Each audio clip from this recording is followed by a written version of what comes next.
Hello and welcome to another one of the wand building episodes. Today the main focus is going to be this spell over here, Square Barrier. Now before I even start talking about Square Barrier, first of all, thanks for all of those guys who commented on the previous video about the anime attacks.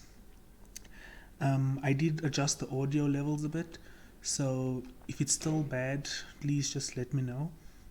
Hopefully the audio is a bit better.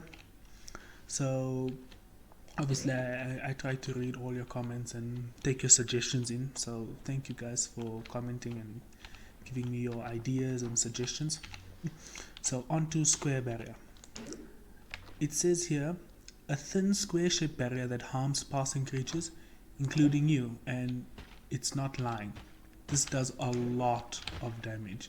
As you can see, I started with 1000 and basically back to 1 HP. So there are three main variants of this thing.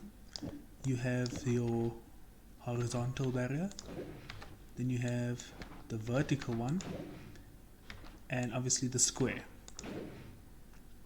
Out of all of them, the square one is very useful.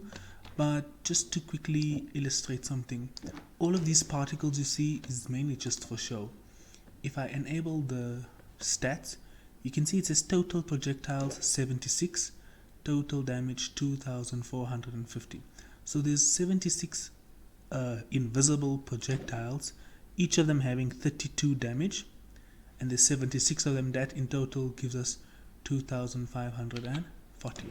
So just be aware of that. The actual green particle effects is just for show, right? So let's talk about some uses with Square Barrier. The most common and most popular use is this spell over here, Spells to Power. Converts all nearby projectiles cast by you into extra damage. So I'm just going to add the stats back. As you can see, it gives me 2450, basically 2500 damage just by one square barrier. And if I cast Spells to Power on this bubble spout, it's going to absorb all of that damage, right? So you can see with the training dummy, I'm getting a lot of damage, right? And obviously you can modify this further, and obviously you don't have to cast only one, you can cast multiple of them. So obviously Spells to Power is a very popular use, obviously very deadly. One of the main downsides of Spells to Power is that once a projectile has been buffed by Spells to Power, it cannot be buffed again, right? Spells to Power might remove the projectile, but you're not going to get any extra damage. Now there is an exception to this, but that's outside of the scope of this video. So Spells to Power, we know it works very well, very good. But what else can we do? I'm just gonna, actually I need those. Let's talk about these spells over here. Spells to nukes, spells to magic missiles, spells to giga saw blades, spells to death crosses, and spells to black holes. Most of them are limited except for this one, and in order to actually even unlock them, you have to complete the dark chest quest. So I'm not going to tell you how to do it, you can go and research about the dark quest line, but what we're going to be focusing on is how these interact with Square Barrier, because everyone knows about Spells to Power and it's very powerful. But let's take a look at spells to giga saw blades. Immediately what you'll realize is, first of all, very deadly. Again, I need to remind you, most of these will probably kill you if you're not careful. Right? So what I like to do is, I like to use an add timer, and then I like to use a spitbolt with timer. Ouch! Again, be very careful. I'm just going to use long distance casts from now on to keep myself safe. So I'm spawning in a square barrier that has a timer, and it's going to spawn a spitbolt with timer, which will then cast this spell. Spells to Giga Saw Blade. Now, I don't know why, but for some reason the Giga Saw Blades always move to the left. If you know why, you can tell me. But again, obviously you can use anyone you want. but I'm going to mainly be focusing on the square barrier. The next one we have is spells to magic missiles. This one mainly makes them go down, and you can see quite a big explosion, very pretty. And let's move on to the next one, spells to death crosses. This one is very powerful. It doesn't spawn just the normal ones, but it also spawns the Giga Death Cross. So you need to be aware that Giga Death Cross can hurt the player. I'm just gonna stay out of its range, but very deadly. If I spawn it on top of the character, ouch! I think that did like 400 damage instantly. So just be aware of the damage. Which one am I missing? Spells to black holes. You can see they don't move, and they also lag the game quite a bit. But this black hole one, I think with the vertical barrier is more useful. You can use it as like a wall to protect yourself from projectiles, because it will pull in all other projectiles.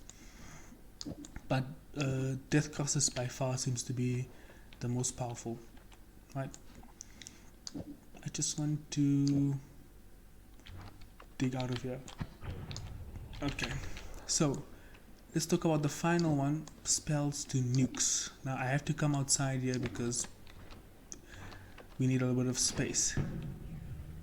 And it works just as expected and causes a lot of explosions, and of course you need explosion immunity. But yeah, that's spells to nukes. It converts all of those 76 invisible projectiles into a nuke. Right, so that was all the main uses. Now there are these three here which we'll get to a little bit later. Mainly I want to focus on projectile gravity field. So what this does is it spawns like a field where all projectiles will get sucked in. Right. Even that on its own is very deadly.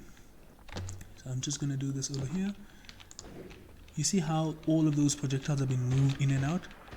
The projectile gravity field does a very good job of concentrating them all in one point. You don't have to use this, you can also use black hole. So just to quickly demonstrate, black hole does a very good job of concentrating the little particles into a concise manner. But because black hole is limited, we're going to stick to the projectile gravity field. So as you can see, it pulls all of, well, like I said, the green particles are irrelevant, but there's a lot of damage concentrated there. If I add another add timer, so this projectile gravity field is going to cause a chain reaction to spawn in, let's say, the Giga Death Crosses. Sorry, the Giga Saw Blade. Now you'll see they have a little bit of momentum. And I really want to dodge all of those, but it's difficult. So because the projectile gravity field pulls in all of those projectiles and gives them a little bit of momentum and speed, when they get converted into the saw blades, they have a lot of momentum, right? So like I said, again, be careful when you're using this. It's quite deadly. Let's try it out with the magic missiles. Obviously you can expand on this and add your own ideas. This is what I come up with from what limited time I've been working on it. But I think like when you add a little bit of momentum, it does look a bit better than just if I had to spawn it without any movement, because when you just do that, it's kind of boring looking. So you can do it like that. Then with the spells to death crosses, they don't actually have movement because death cross by itself doesn't move. However, let's do the last one, spells to nukes. And again, I just want to move here. You see how it flings them all out.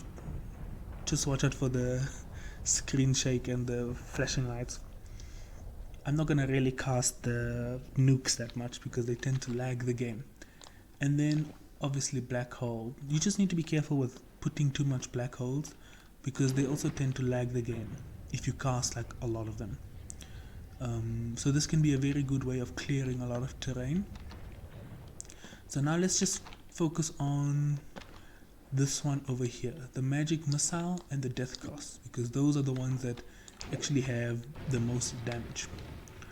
So I'm gonna go and visit Steve quickly.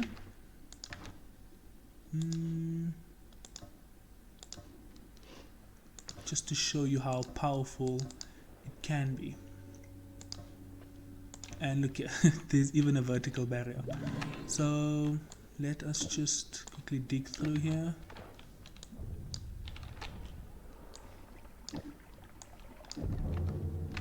Right, so again I have my little spells to magic missiles that's gonna cast out.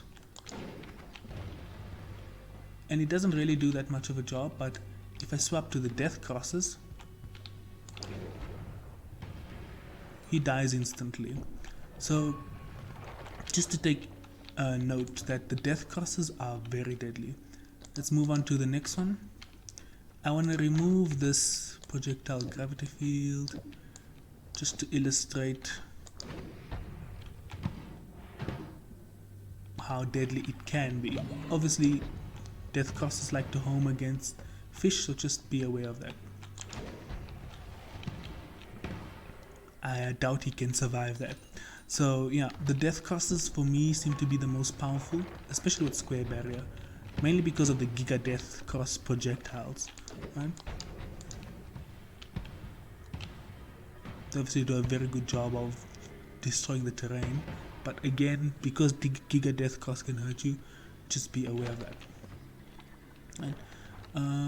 Let's go to jungle. EC base.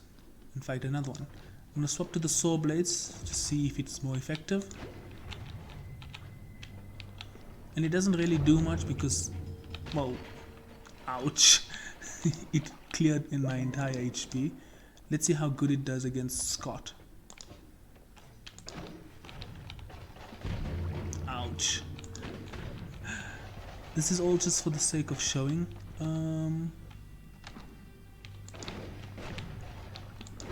He's not attacking me because I have a lot of more love, but it can be useful. You just need some way of pulling it all together, which I'll show you how to do a little bit later.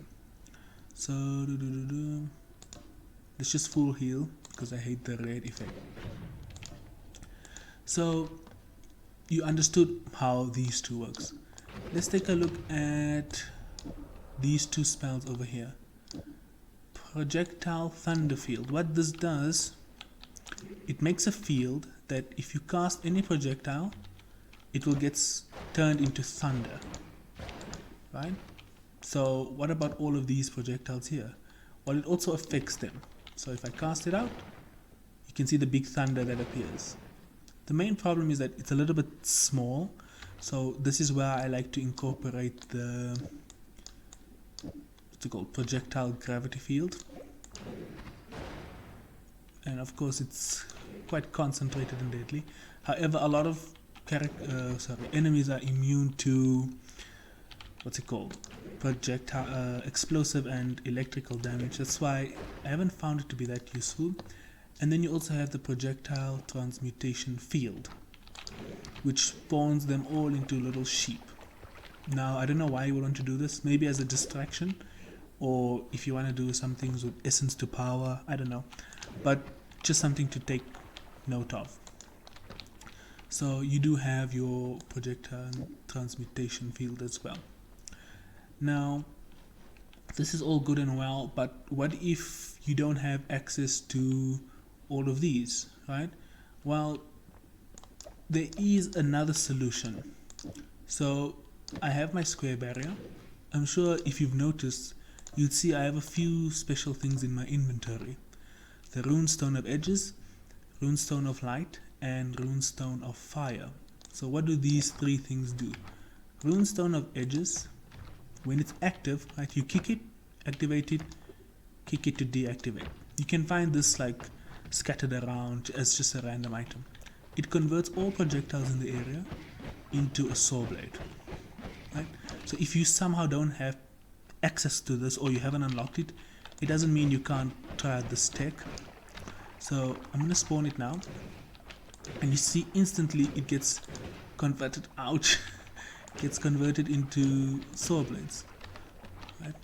If I have to pick it up, spawn a bunch of this, and kick, you can see how it all gets converted into the saw blades.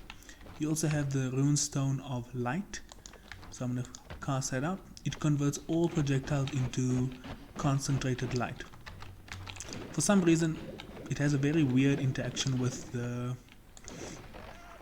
square barrier. I'm not sure why, but if I spawn a bunch of them and then activate it, they have no momentum for some reason. I think that's because the actual projectile doesn't move. And obviously finally we have the Runestone of Fire, which converts all projectiles into Fireball, which is the same one that the Stendari fires. So again, spawning a bunch of square barrier and an explosion. So even if you don't have these spells here, you can make use of the runestones to utilize the square barrier. Obviously spells to power is a very popular build, but you can experiment and try different things either with these or with the runestones, right? And they're quite deadly. Like I said, Death Cross is my favorite, and I'm sure and everyone loves nukes, but you can experiment, try it out. Even projectile Thunderfield can do a lot of damage.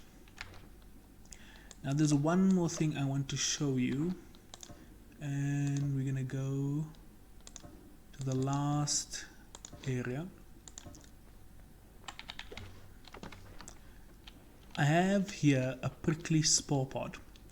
Now this spell on its own is kinda, I wouldn't say useless, but it's uneventful.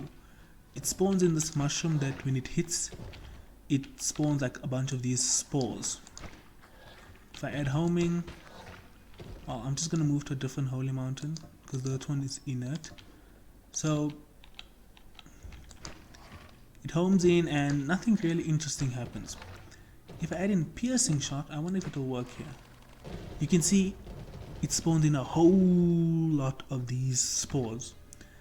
You can probably imagine where this is going now. If you have add death trigger, so when this final mushroom dies, let's say it spawns in projectile Thunderfield, right? So it's going to add the piercing shot. The piercing shot makes it when it hits an enemy, it spawns in a bunch of those spores, and then when it dies, the spore pod is going to release Thunderfield.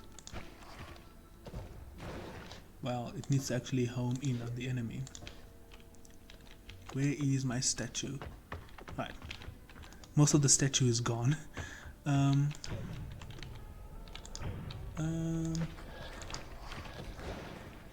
Let's just try it on an actual enemy, if I can find one. Hello?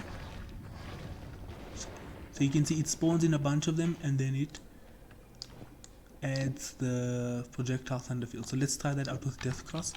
Now it has a unique interaction with Death Cross where the Death Cross that gets spawned want to home towards the player for some reason. I don't know why, but if you can, someone can like tell me in the comments, I'd greatly appreciate. As you can see, they're trying to home towards me for some reason.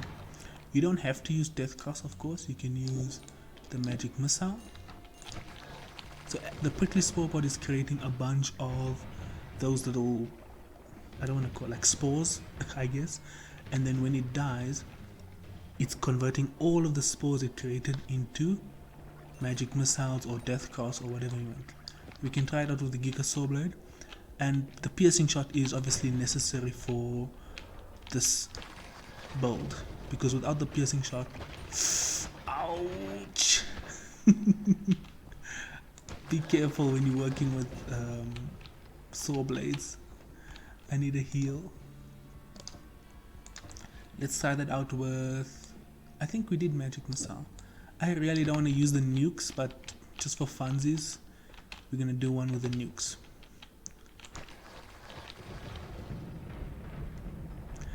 Just again, you need explosion immunity here, and most of these builds are very deadly, so I wouldn't like kinda recommend them for actual use in game unless you have like explosion immunity or repulsion field, any way that you can mitigate this damage somehow, because the saw blades will kill you, and if the saw blades don't kill you, the actual death crosses and the square barrier will kill you.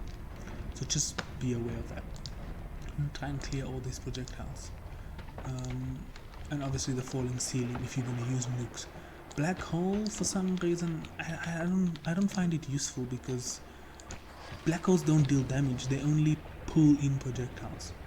And another thing that black holes do is, because they interact with each other and they have this gravity effect, they tend to lag the game if you spawn too many of them at once. As you can see here, the game is kind of stuck.